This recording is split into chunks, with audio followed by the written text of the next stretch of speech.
L'objectif aujourd'hui, c'est un petit peu, vu que beaucoup d'entre vous passez pas mal de temps dans le New Age, c'est de débunker un petit peu ce qu'on peut entendre dans le New Age et puis vous expliquer finalement pourquoi la Bible est beaucoup plus crédible que notamment les évangiles apocryphes et aussi peut-être vous donner, parce que je sais qu'il y en a beaucoup d'entre vous qui sont comme dit Baptiste, des bébés dans la foi. Aussi que vous ayez un peu des arguments et des éléments qui vous permettent aussi de discuter.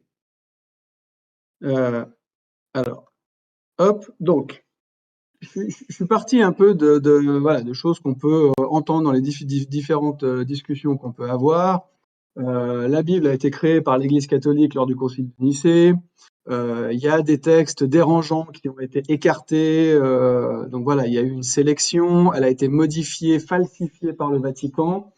Il y a au Vatican des archives secrètes avec des textes cachés que l'Église ne veut pas rendre public. Jésus et Marie-Madeleine étaient mariés et ils ont eu des enfants. Il y a un enseignement secret qui n'est révélé qu'à certains initiés. On a retrouvé des manuscrits qui ont fait trembler la chrétienté, etc. En gros, ce que je suis en train de vous dire là, concrètement, c'est le Da Vinci Code, qui a cet avantage je dirais, de focaliser un peu l'ensemble de ces choses et qui, malheureusement, pour beaucoup de monde, sont prises comme des vérités, des dogmes. Voilà. Alors, il y a une chose qu'il faut savoir, c'est que, on en a parlé tout à l'heure, cette notion de falsification de la Bible, en fait, ne vient pas du New Age, elle vient au départ de l'islam. On en a parlé tout à l'heure. Pourquoi? Parce qu'il y a une sourate, c'est la sourate 61, verset 6 dans le Coran, qui dit « Et quand Jésus, fils de Marie, dit « Ô enfants d'Israël, je suis vraiment le messager de Dieu envoyé à vous, confirmateur de ce qui dans la Torah est antérieur à moi et annonciateur d'un messager à venir après moi dont le nom est Ahmad. Puis quand celui-ci vint à eux, avec des preuves évidentes, ils dirent c'est de la magie manifeste. » Donc ils ont cette sourate en fait dans le Coran qui leur dit que Jésus annonce très clairement Ahmad. Et qu'est-ce qui s'est passé autour du 11-12e siècle? C'est que des savants musulmans sont allés chercher dans la Bible où Jésus annonçait la venue. Et ils ne l'ont pas trouvé. Donc, conclusion, vu que c'est pas le Coran qui peut avoir tort selon leur point de vue, eh bien la Bible a été falsifiée. Et ça a vraiment été érigé comme dogme dans l'islam, c'est-à-dire que vu que on ne trouve pas dans la Bible ce que le Coran dit qu'on devrait y trouver, ça a été modifié. Alors après, il y a des musulmans qui ont essayé un peu de tordre un verset, de tordre Jean 14, les versets 16 à 17. Et moi, je demanderai au Père de vous donner un autre défenseur en justice afin qu'il reste pour toujours avec vous. C'est l'esprit de vérité, celui que le monde est incapable de recevoir parce qu'il ne le voit pas et ne le reconnaît pas. Quant à vous, vous le connaissez car il demeure auprès de vous et il sera en vous. Donc, quand vous lisez le contexte, on parle très clairement du Saint-Esprit. Les musulmans ont tordu un peu certains musulmans ont tordu ces versets pour dire en fait c'est à ce moment-là, en fait là Jésus est en train d'annoncer l'arrivée de Mahomet, mais concrètement c'est faux. Donc c'est parti de là, et ensuite ça a été repris, je dirais, par différents courants. Il faut savoir que jusqu'à la fin du XVIIIe siècle, personne, notamment en Occident, ne remettait en cause la fiabilité de la Bible. En fait, les gens ne se posaient pas la question. Les gens étaient croyants, ils étaient chrétiens, point. Et je dirais que c'est vraiment le siècle des Lumières qui a vu émerger en fait ces contradictions. Alors, un premier élément dont je voudrais parler, c'est le Concile de Nicée. Parce que très souvent, on a cet argument de, c'est au Concile de Nicée. Alors, le Concile de Nicée, c'est un peu la réponse magique à tout. C'est au Concile de Nicée qu'on a tout fait. Or, finalement, qu'est-ce qui s'est réellement passé au Concile de Nicée? Donc, le Concile de Nicée, ça a eu lieu en 325. Le Concile a été convoqué par Constantin. Pour une raison très simple, c'est qu'il y avait un très gros débat à ce moment-là sur un point théologique. Il y avait d'un côté Arius qui défendait l'idée que finalement Dieu et le Christ le Christ était une création de Dieu. Il était le Fils de Dieu, oui, mais il n'était pas de même nature. Et de l'autre côté, il y avait Anastase qui défendait l'idée que si le Christ est Dieu, sont de même nature dans la Trinité.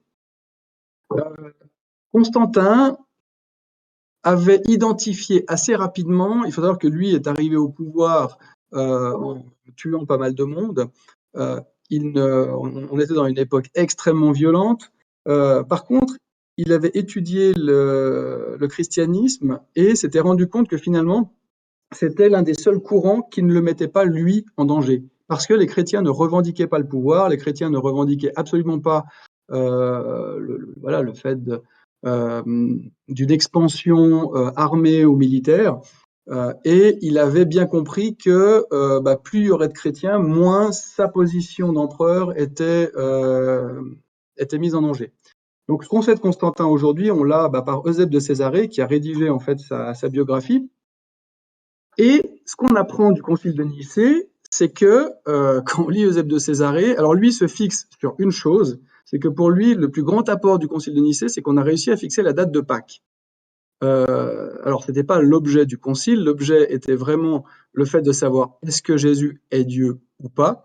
Et il faut savoir que Constantin a convoqué ce concile parce qu'il ne pouvait pas décemment, en tant qu'empereur, laisser se réunir entre 250 et 300 personnes pour débattre d'un sujet qu'il ne maîtrisait pas. Il avait une peur bleue du complot, et donc il se devait d'être présent et de diriger les choses s'il ne voulait pas que ça parte dans tous les sens, et surtout qu'à un moment donné, il y ait vraiment un complot qui soit mis en place contre lui. À la suite du concile de Nicée, a été mis en place le credo du concile de Nicée, donc c'est un peu la décision finale. Nous croyons en un seul Dieu, Père Tout-Puissant, créateur de tous les êtres visibles et invisibles, et en un seul Seigneur Jésus-Christ, Fils unique de Dieu, né du Père, c'est-à-dire de la substance du Père, Dieu de Dieu, lumière de lumière, vrai Dieu de vrai Dieu, engendré et non fait, consubstantiel au Père, par qui a été fait tout ce qui est, au ciel et sur la terre, qui, pour nous, hommes, et pour notre salut, est descendu, s'est incarné, et s'est fait homme, a souffert, est ressuscité le troisième jour, est monté aux cieux, et viendra de nouveau juger les vivants et les morts, et au Saint-Esprit. Ceux qui disent, il y a un temps où il n'était pas avant de naître, et il n'était pas. Il a été fait comme les êtres tirés du néant. Il est une substance, d'une substance, d'une essence différente. Il a été créé. Le Fils de Dieu est muable et sujet au changement. L'Église catholique et apostolique les anathémise, donc les maudit. Donc voilà finalement la conclusion du Concile de Nicée. Et comme vous le voyez, à aucun moment n'est fait mention d'une quelconque sélection de textes. Alors, on imagine bien que pour en arriver à cette conclusion, ils se sont appuyés bien évidemment sur des textes, mais en fait, il n'a jamais été question au moment du Concile de Nicée, d'une constitution d'un canon, parce que à cette époque-là, les éléments étaient extrêmement clairs. Je me permets juste de rajouter un truc. Quand à la fin, il est noté l'Église catholique et apostolique les anathémise, on ne parle pas de l'Église catholique qu'on connaît aujourd'hui. Ce qu'on appelle l'Église catholique aujourd'hui, c'est l'Église catholique romaine, qui est issue de la séparation avec l'Église orthodoxe d'Orient, qui, elle, s'est déroulée bien plus tard. Catholique, ça veut dire universel. Donc c'est l'Église universelle, donc toutes les églises qui sont assemblées, et apostolique, celles qui sont envoyées pour monter d'autres églises. C'est le rôle des apôtres que de créer des églises finalement à droite à gauche, et surtout de garder un lien entre les différentes assemblées qui se créaient à cette époque-là.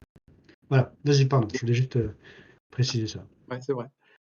Alors après, une autre chose qu'on entend souvent, c'est que voilà, c'est Constantin qui a créé l'Église catholique, qui a institué le catholicisme comme religion officielle de l'Empire romain. C'est complètement faux. En fait, il faut savoir que Constantin n'était pas chrétien. Constantin s'est fait baptiser sur son lit de mort en 337, c'est-à-dire 12 ans après le premier concile de Nicée. Et à l'époque de ce concile, les chrétiens, c'était grosso modo 10% de la population. Maintenant, ce qui s'est passé, c'est que lors de la bataille contre Maxence, alors la légende raconte qu'il a vu une croix apparaître et les mots « par ce signe, tu vaincras ». Et il a gagné la bataille. Donc, il s'est dit, finalement, ouais, pourquoi pas. Mais Constantin était un païen. complètement. Et au moment du concile de Nicée, il était païen. C'est vraiment sur son lit de mort. Alors, est-ce qu'il s'est fait baptiser parce qu'il avait réellement la foi, ou est-ce qu'il s'est dit que finalement c'était pourquoi pas? L'histoire ne le dit pas. Mais voilà, c'est pas Constantin en fait qui a institué la religion catholique comme religion d'État, c'est Théodose. Théodose, lui, alors était lui pour le coup chrétien. Et en fait, il a proclamé le 8 novembre 392 le christianisme comme religion officielle. Donc ça répond à l'allégation concernant Constantin. Un autre point, c'est les archives secrètes du Vatican. Alors il y a tout un fantasme autour de ces archives secrètes qui contiendraient différents éléments qui prouveraient que, en fait, voilà, Jésus et Marie-Madeleine ont eu des enfants, etc. Alors déjà, la première chose, c'est que archives secrètes, ça vient de secretariat status. En fait, ça veut dire secrétairerie d'État. C'est pas les archives secrètes, c'est les archives du secrétaire du Vatican. Ces archives, elles ont été créées au IVe siècle par Constantin. Et alors au départ, en effet, ils stockaient des éléments purement liturgiques. Et à partir du XIIe siècle, ils ont commencé à conserver finalement, alors voilà, les chartes, les annales, les correspondances du pape avec les souverains des autres pays, vu que le Vatican était déjà un État, mais les correspondances avec les évêques et les cardinaux. Et comme toute correspondance d'État, ben aujourd'hui, si Emmanuel Macron écrit un courrier à Vladimir Poutine ou à Biden, on va pas forcément le publier.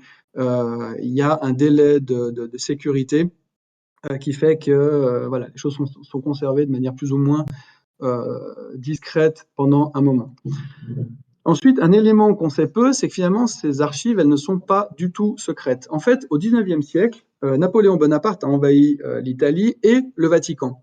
Et il a fait rapatrier la totalité des archives en 1810 en France. Donc, c'est 45 848 registres répartis dans 1352 caisses qui sont venus à Paris aux archives nationales. Et à ce moment-là, les archivistes ont lu, inventarié, répertorié toutes les archives du Vatican. Et au moment de l'effondrement de l'État français en 1817, ces archives sont reparties au Vatican. Maintenant, vous avez la possibilité aujourd'hui, quand vous allez aux archives nationales, en fait, vous pouvez consulter ce que contenaient les archives du Vatican, alors en 1817.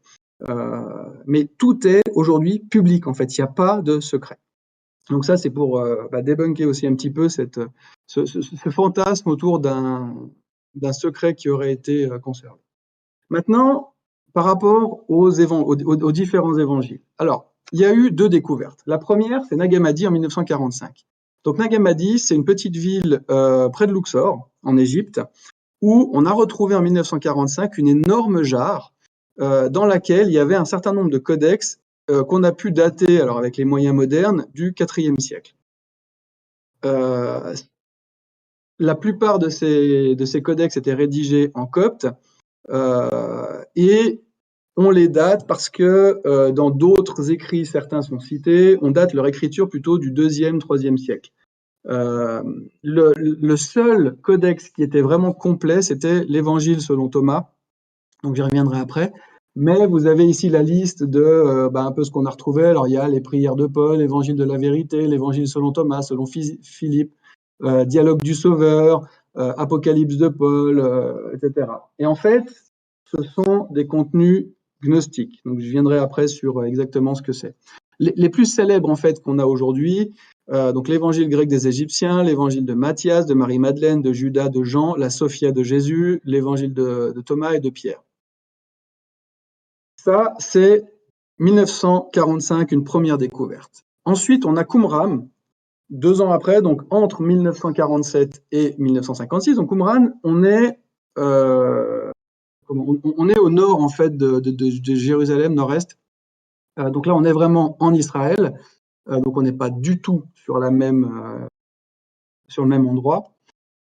Qumran, c'est 100 000 à peu près fragments répartis en 870 manuscrits et la plupart sont des textes de la Bible hébraïque, donc du Tanakh. On trouve également des apocryphes. Alors les apocryphes, ce sont en fait des écrits qui existaient à cette époque. Donc on va retrouver le livre d'Enoch, le livre des Jubilés, mais qui n'ont pas été retenus par les autorités juives dans le Tanakh, dans la correspondance officielle, pour différentes raisons. Alors, on pourrait rentrer dans le détail, mais ça serait un petit peu long. Donc, on a principalement des écrits de l'Ancien Testament et on a des rouleaux qui sont en fait, il y a le rouleau du Temple et le manuel de discipline qui sont en fait des directives de la communauté qui vivait à cet endroit-là, à ce moment-là. Alors, a priori, on pense que c'était la communauté des Esséniens qui habitait là-bas. Il y a un débat autour de ça, mais en tout cas, la communauté qui vivait là était régie par des règles extrêmement précises.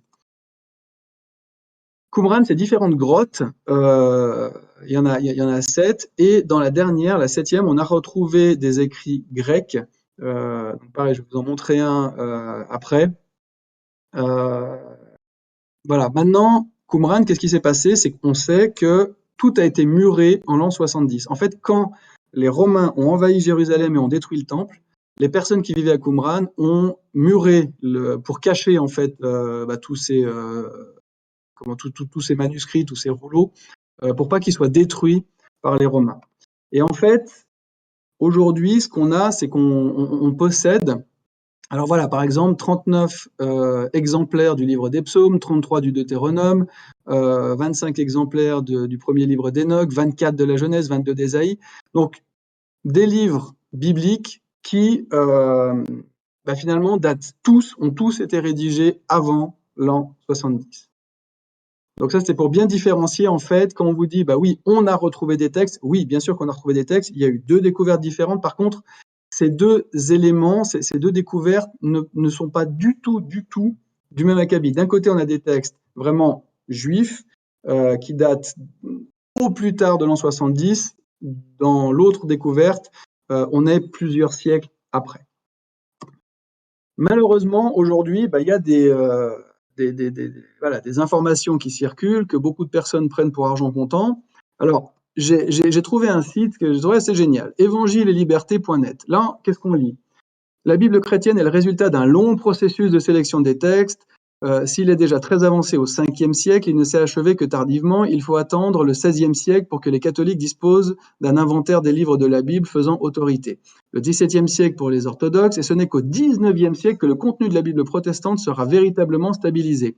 Au cours de cette sélection, des textes ont été mis de côté et n'ont jamais été pris en compte. C'est cette littérature que l'on appelle apocryphe. Alors le danger de ça, c'est quoi? Déjà, on a un site qui s'appelle Évangile et Liberté. Donc, quelqu'un qui n'est pas informé pourrait se dire que, tiens, on va parler de l'Évangile.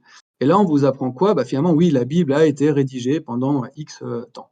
Maintenant, quand on creuse sur ce genre de site, on trouve, par exemple, là, on commence à parler des évangiles apocryphes. L'évangile de Judas, donc on nous explique qu'il n'est pas utilisable pour reconstituer l'enseignement sur la vie de Jésus et des apôtres. Faut-il pour autant le considérer comme un texte sans intérêt? Ce serait faire fausse route, car cet évangile apocryphe apporte des matériaux inespérés aux spécialistes de la gnose chrétienne. On entend par là des formes ésotériques du christianisme des premiers siècles. Elle affirme que le salut des hommes résulte de la connaissance de mystères secrets sur l'origine et la fin du monde de l'homme. Donc déjà, on apprend que dans l'évangile de Judas, le salut résulte de la connaissance des mystères et pas du tout du sacrifice du Christ, pas du tout de la grâce. Donc on est clairement en face d'un ouvrage qui contredit totalement la Bible. Si on creuse un petit peu plus loin, on a longtemps considéré ces mouvements comme des tendances déviantes, pour ne pas dire hérétiques du christianisme, mais la recherche récente montre que la gnose fait partie intégrante du christianisme des origines. C'est totalement faux. En fait, les gnostiques, alors ça pourra faire l'objet, si vous le souhaitez, d'une autre présentation parce que c'est extrêmement long. On commence à situer leur apparition avec Pythagore. C'est quelques siècles avant, mais on est sur 2 théologies qui s'opposent. Et je vais le montrer après. Malheureusement, le discours qui est véhiculé aujourd'hui, c'est que finalement, le gnosticisme faisait intégralement partie du christianisme des premiers temps et que pour des raisons politiques, on l'a sorti du christianisme. Or, comme vous le voyez ici, quand on dit que le salut des hommes résulte de la connaissance, on n'est pas dans quelque chose de biblique. Puis après, si on va un petit peu plus loin, alors là, dans l'évangile de Judas, donc je l'ai lu, c'est assez soporifique. Donc là, on nous explique que Jésus vient en Judée, il arrive, ses disciples sont en train de prier et il se met à rire. Et là, je prends la lecture. Les disciples lui dirent, Maître, pourquoi ris-tu de nos prières d'action de grâce? Nous avons fait ce qui est juste. Il répondit, donc Jésus, et leur dit, je ne ris pas de vous, vous n'agissez pas de votre plein gré, mais parce que votre Dieu sera célébré à travers cette action. Ils lui dirent, Maître, tu es le Fils de notre Dieu. Jésus leur dit, comment me connaissez-vous? En vérité, je vous le dis, aucun parmi vous dans cette génération ne me connaîtra. Alors, on a ici un Jésus qui dit votre Dieu. Je vous ai mis la référence en dessous. Dans le gnosticisme, en fait, il y a plusieurs dieux. Et donc là, c'est le commentaire qui est sur ce site. Conformément aux doctrines gnostiques, le Dieu des disciples, qui représente les chrétiens de la Grande Église, est le Dieu de l'Ancien Testament, un démiurge mauvais et inférieur, appelé plus loin sa classe, dans le feuillet 52, donc feuillet 52 de l'Évangile de Judas. Donc, voilà. En fait, pour les gnostiques, le Dieu de l'Ancien Testament n'est pas le vrai Dieu. Il l'appelle le démiurge, c'est un espèce de sous-dieu. Jésus s'en distingue donc, il n'est pas le fils de ce démiurge créateur que dans leur ignorance les disciples adorent, mais il vient de la suprême puissance du panthéon gnostique nommé Seigneur de l'univers au feuillet 40. Donc, on est en contradiction totale avec la Bible. Un autre passage, quand les disciples entendirent ceci, ils se mirent en colère et demeurèrent furieux, ils commencèrent à blasphémer contre lui dans leur cœur. Quand Jésus observa leur manque de compréhension, il leur dit, pourquoi cette agitation qui vous conduit à la colère? Votre Dieu est en vous. Alors pour tous ceux qui ont passé du temps dans le New Age, ça vous rappellera certainement quelque chose. Voilà, votre Dieu est en vous, il a provoqué cette colère dans vos âmes, que celui d'entre vous qui est assez fort parmi les humains présente l'humain parfait qui se tienne devant ma face. Ils lui dirent, nous avons la force, mais leur esprit n'osait pas se tenir face à lui, sauf Judas Iscariote. Il put se tenir devant lui, mais ne pouvait le regarder dans les yeux, et il détourna son visage. Judas lui dit, je sais qui tu es et d'où tu viens, tu es du royaume immortel de Barbello. Alors Barbello, on trouve l'explication plus loin, c'est une déesse féminine qui, dans les concepts gnostiques, en fait, s'apparente à la Sophia, donc la connaissance. C'est une divinité mauvaise et créatrice du monde qui était à côté du démiurge, donc comme j'ai dit tout à l'heure, ce fameux mauvais dieu qui aurait créé la terre et toute la création. Donc cette fameuse Barbello s'en est ensuite repentie et sa souffrance dans le monde avant son retour aux cieux symbolise l'itinéraire de la vie du gnostique. Donc voilà un peu le genre de choses qu'on peut trouver dans l'évangile de Judas. Après l'évangile de Marie-Madeleine, alors là, encore une fois, le Christ parle et on apprend que voilà, l'attachement à la matière engendre une passion contre nature. Le trouble naît, soyez en harmonie. Alors en fait, il y a plein de passages qui manquent parce que malheureusement, les textes sont le matériel est en mauvais état. Si vous êtes déréglé, inspirez-vous des représentations de votre vraie nature. La matière a engendré une passion qui ne possède pas l'image puisqu'elle est issue d'une union contre nature. Alors, c'est un passage qui est longtemps resté relativement obscur. Et en fait, pour le comprendre, il faut lire la thèse de Valentin, qui a écrit un document qui s'appelle l'Évangile de la vérité. Il faut savoir que Valentin a failli être évêque de Rome, donc pape, au 1er siècle. Et en fait, c'est là qu'on comprend un peu, finalement, qu'est-ce que c'est que le gnosticisme et qu'est-ce qui est prêché. Le Père, premier principe absolu et transcendant, est invisible et incompréhensible. Il s'unit à sa compagne la pensée, Enoia, et engendre les 15 couples des éons, formant le plérum. Le dernier éon, Sophia, veut connaître le Père. Alors on parle d'une connaissance au sens biblique, donc en gros, Sophia, la connaissance, a couché avec le Père et provoque ainsi une crise qui entraîna l'apparition du mal et des passions. Sophia et ses créations sont rejetées, produisant une sagesse inférieure. En haut, un nouveau couple est créé, le Christ et son partenaire féminin Pneuma, le Saint-Esprit. Le plérum est à nouveau pur. Engendre le Sauveur Jésus. En descendant dans les régions inférieures, le Sauveur mélange la matière provenant de la sagesse inférieure avec donc les iliques, avec les éléments psychiques engendrant le démiurge, le dieu de la Genèse, qui se croit le seul Dieu. Celui-ci crée le monde et le peuple de deux catégories d'hommes, les iliques et les psychiques. Mais des éléments venant de la Sophia supérieure s'introduisent dans le souffle du démiurge, donnant naissance aux pneumatiques. Le Christ descend alors sur terre pour révéler la connaissance libératrice. Les pneumatiques révélés par la gnose remonteront vers le Père. Alors si vous avez rien compris, c'est normal. Moi, il a fallu que je le lise à peu près 100 fois pour commencer à comprendre. Mais en gros, on est très proche en fait du panthéon grec. Donc vous pouvez voir qu'on n'est pas du tout dans la même histoire que dans l'Ancien Testament. Et pour vous la faire courte, les iliques, ce sont les hommes qui n'ont finalement que le corps. Les psychiques, c'est nous, c'est ceux qui ont le corps et qui croient en Dieu, mais les iliques et les psychiques ne seront pas sauvés. Ne seront sauvés que les pneumatiques, c'est-à-dire ceux qui ont reçu en fait la gnose, donc qui ont la connaissance des mystères. Donc voilà un petit peu dans quel élément on se situe. Après, on va retrouver également dans ces évangiles le protévangile de Jacques. Alors, le protévangile de Jacques est celui sur lequel se base aujourd'hui l'Église catholique pour tout le dogme marial, et notamment la conception miraculeuse de Marie.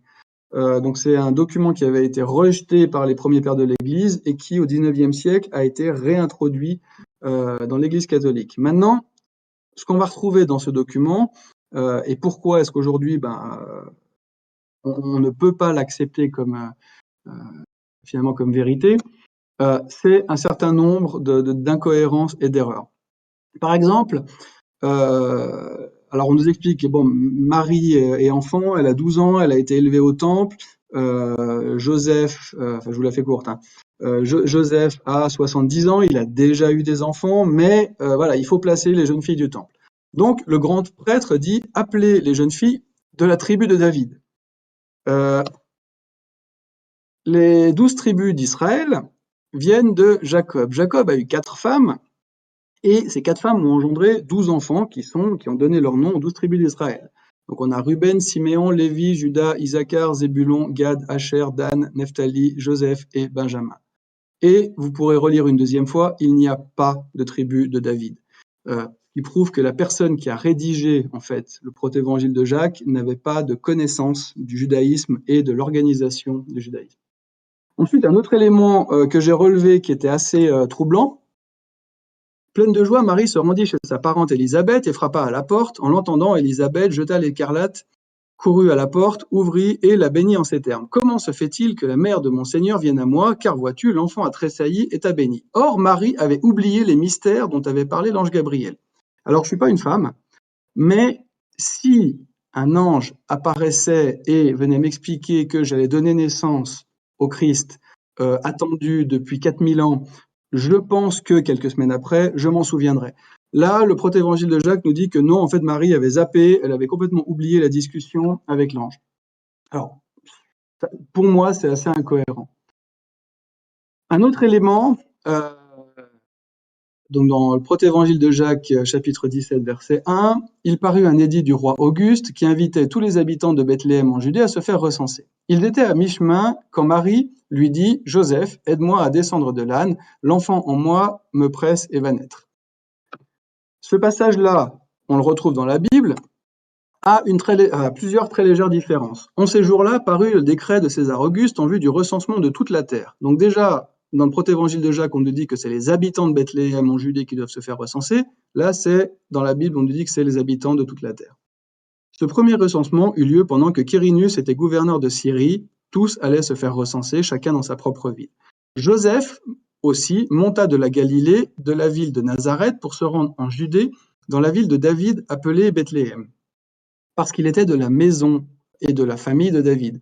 Vous remarquerez, il n'est pas de la tribu de David, il est de la maison et de la famille de David, afin de se faire inscrire avec Marie, sa fiancée, qui était enceinte. Pendant qu'il était là, le temps où Marie devait accoucher arriva. Alors, détail, le premier évangile nous dit que Marie accouche à mi-chemin. Le deuxième évangile, la Bible nous dit que Marie accouche lorsqu'ils sont à Bethléem. Ça, c'est une carte d'Israël. Nazareth, c'est ici. Ici, on a Bethléem. Entre les deux, il y a 145 km. Donc, dans un cas, Jésus serait né à Naplouse, et dans l'autre cas, il est né à Bethléem. Donc, tout à l'heure, on a montré qu'en fait, la personne qui avait rédigé cet évangile n'avait pas de connaissance du monde hébraïque, mais il n'a pas non plus de connaissance de la géographie.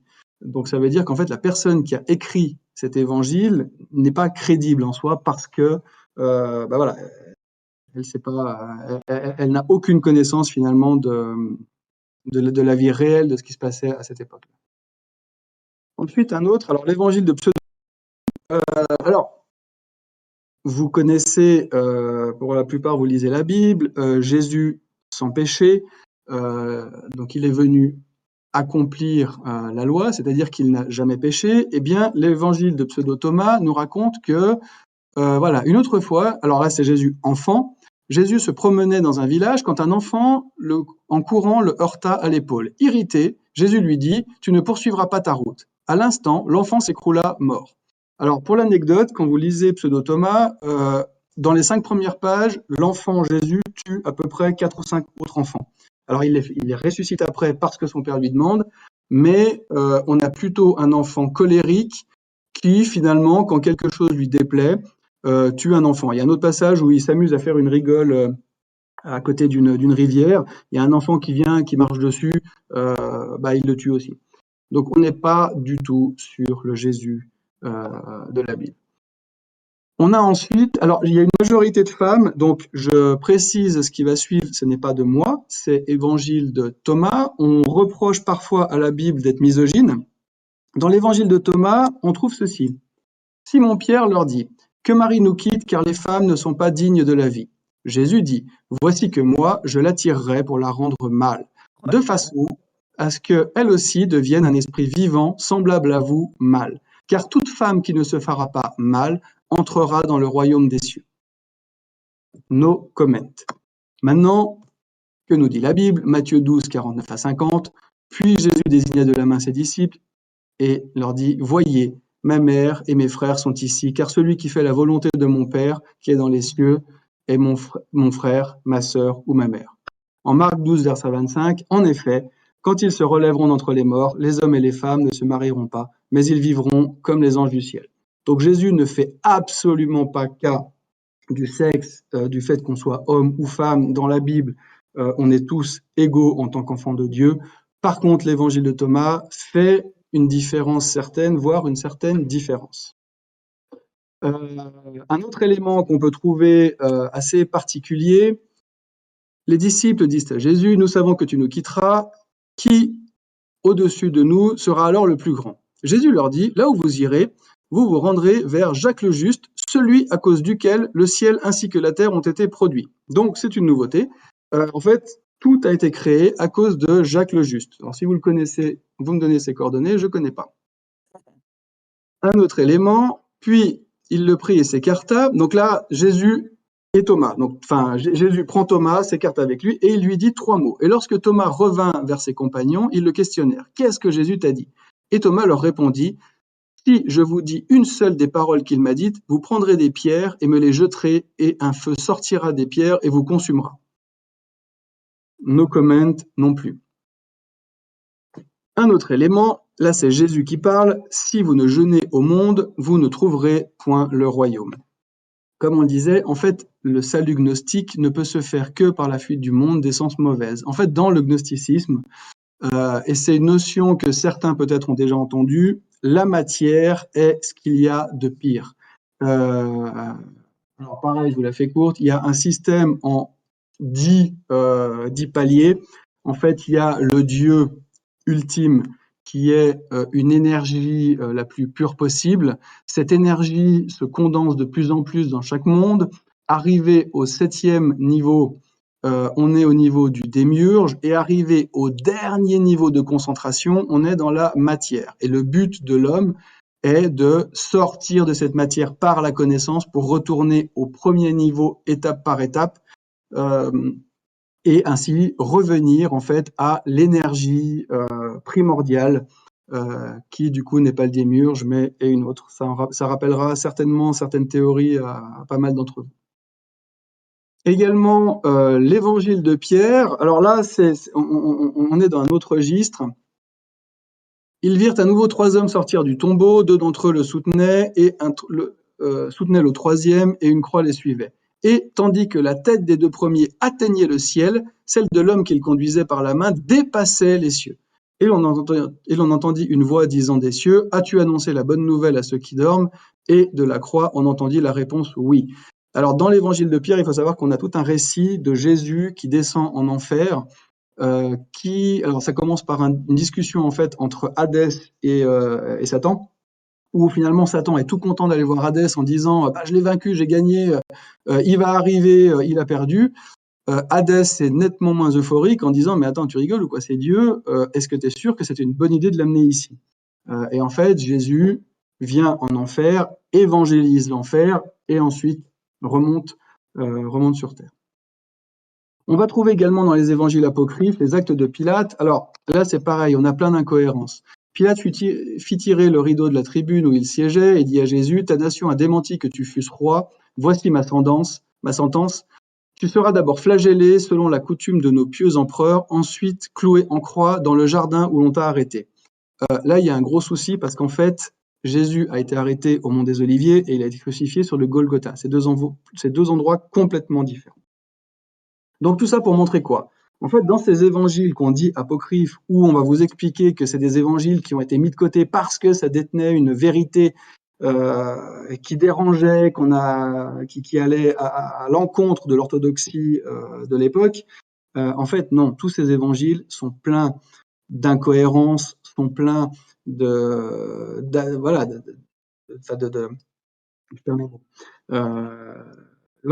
d'éléments en fait qui prouvent par eux-mêmes à l'étude du texte, juste par une première lecture, que ça ne tient pas la route face à la Bible.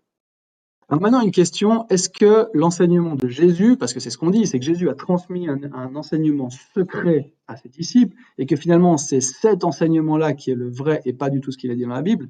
La problématique, c'est que ce que nous dit la Bible, c'est « Allez, faites de toutes les nations des disciples, baptisez-les au nom du Père, du Fils et du Saint-Esprit, et enseignez-leur à garder tout ce que je vous ai prescrit. Et voici, je suis avec vous tous les jours jusqu'à la fin du monde. » Donc c'est pas enseignez-leur uniquement ce que j'ai dit devant les foules et pas ce que je vous ai dit en privé. Non, c'est enseignez-leur tout ce que je vous ai écrit.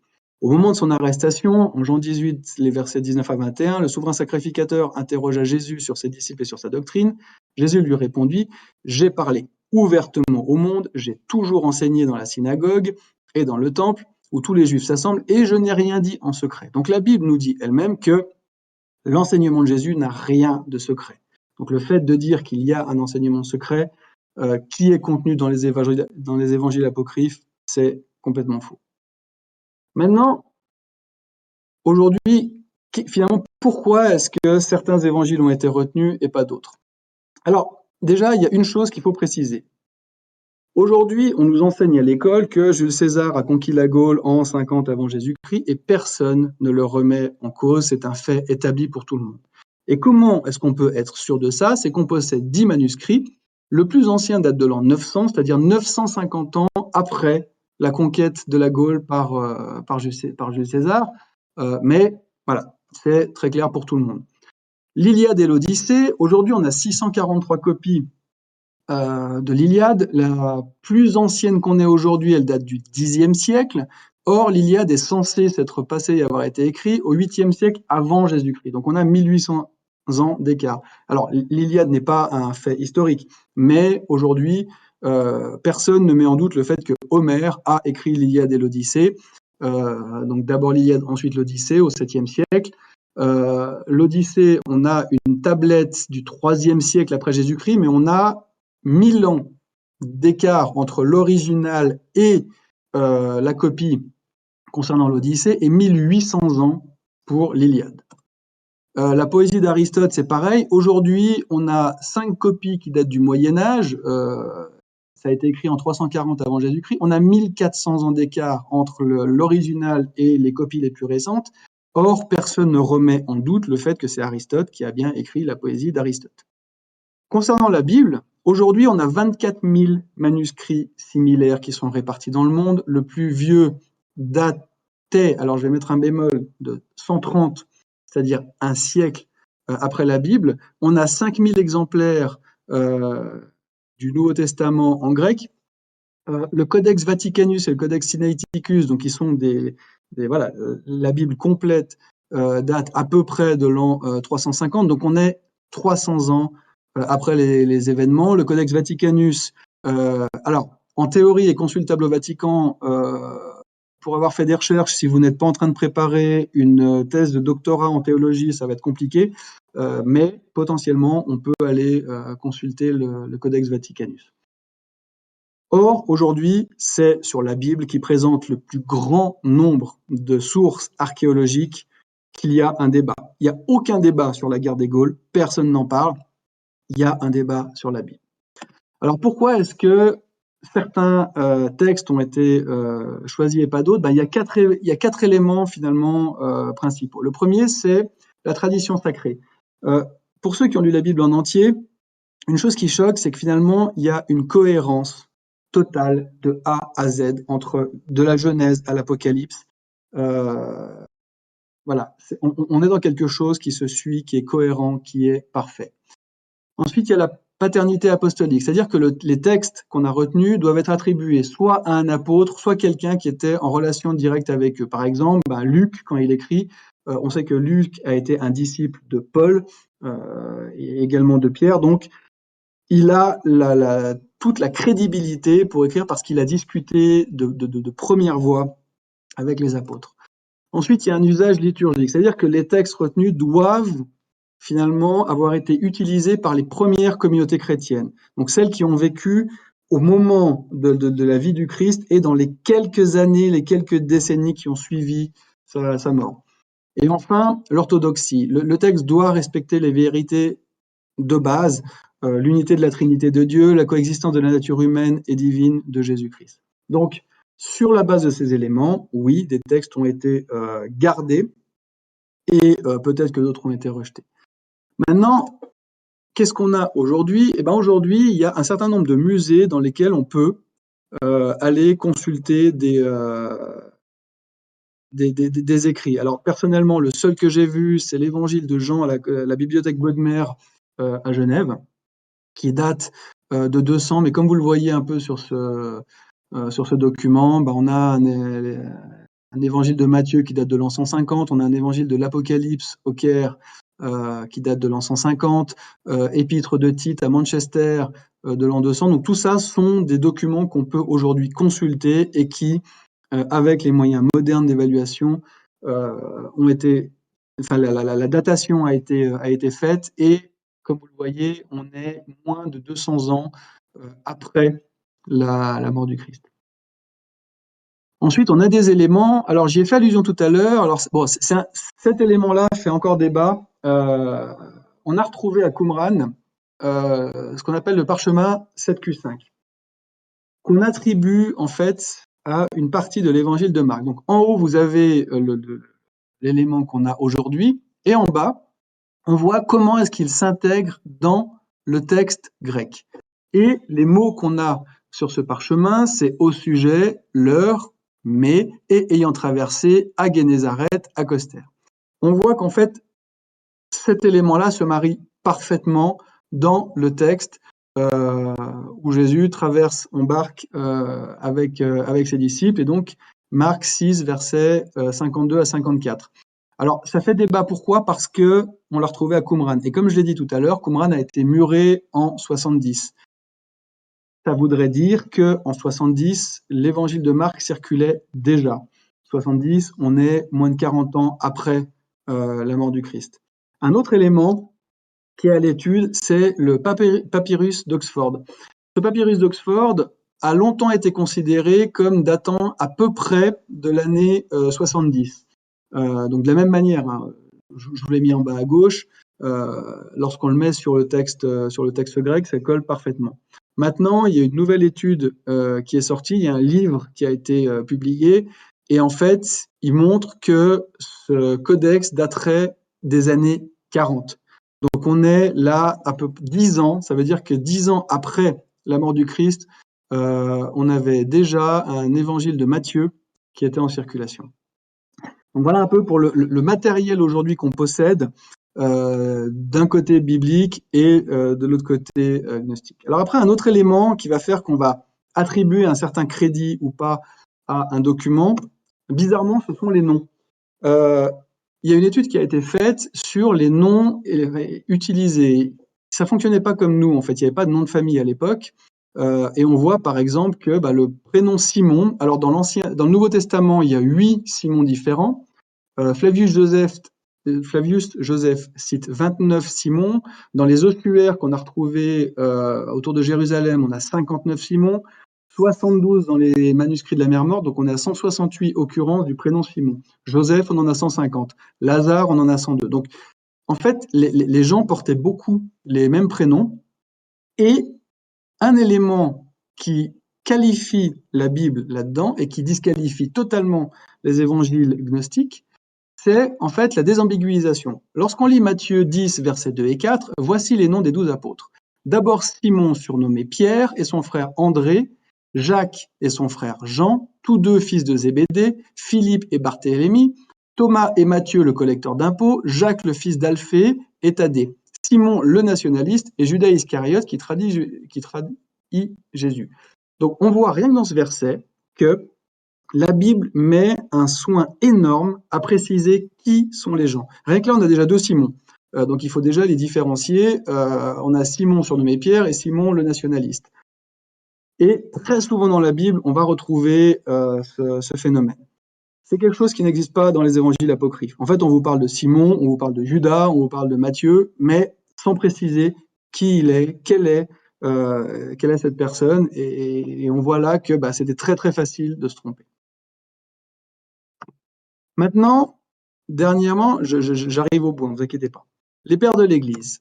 Les pères de l'Église, j'ai beaucoup travaillé là-dessus. Donc, on a différentes personnes. Clément de Rome, qui a été disciple de Paul et de Pierre, qui est né en 35 et mort en 99. Donc, on voit qu'on est très, très proche des apôtres. Ignace d'Antioche, de 35 à 110.